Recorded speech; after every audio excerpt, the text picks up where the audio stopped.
guys! Welcome back sa aking YouTube channel. Yan, kararating ko lang, namili tayo sa Lipa. Yan, hindi tayo magka-haul ng ating mga pinamili sa tindahan. Pero, isi-share ko sa inyo yung mga pinamili kong prutas para dito sa aming bahay. Yung pang-consume namin ng or 1 week or ilang araw lang. Yan. Yan, meron tayo ditong, may binili ako ditong isang piling ng saging na saba. Gusto ko kasi ng almusal ay, minsan gusto ko ng almusal na nilagang saging na saba. Yan, tapos kilala nyo ba to guys, tong prutas na to? Yan, plum ito sa English, siniguela sa Tagalog.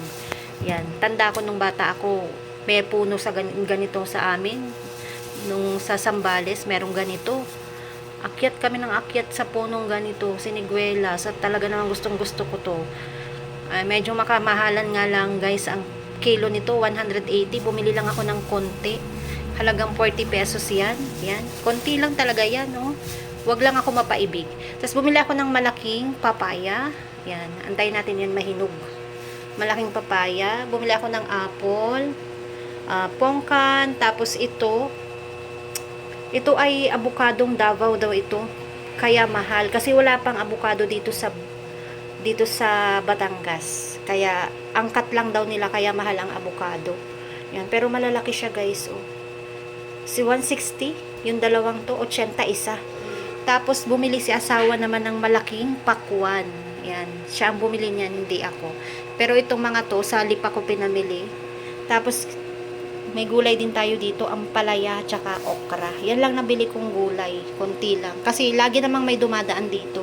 Kaya, doon na lang ako bibili pag may dumadaan para fresh. Yan. So, yan guys, yung ating fruits for 1 week. Yan. Kailangan ko kasi guys ng prutas. Yan.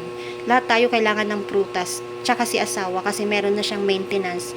Yung sakit niya sa puso. And kailangan, sa dami ng iniinom niyang gamot, kailangan may fruits siya. May prutas din sa kanyang mga kinakain. Kaya, yan ang prutas namin. Pareho kami, kailangan namin to. Ito guys, sinasama ko to sa aking quaker. Yan. Para makatipid, hinahati ko lang to. Kalahati lang nito. Tapos kinabukasan ulit yung another half. Tapos next week na ulit ako bibili. Kasi nga medyo may kamahalan, 'di ba? Yan. Wala akong lakatan ngayon kasi kauubos lang nung aking saging na lakatan. Kaya yan. Ito lang muna yung mga binili kong prutas. Yan. So, yan ang ating prutas for 1 week.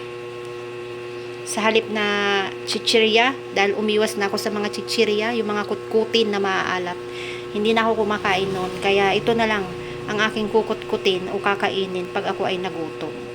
Ayan. Yan ang ating fruits for the day, for today.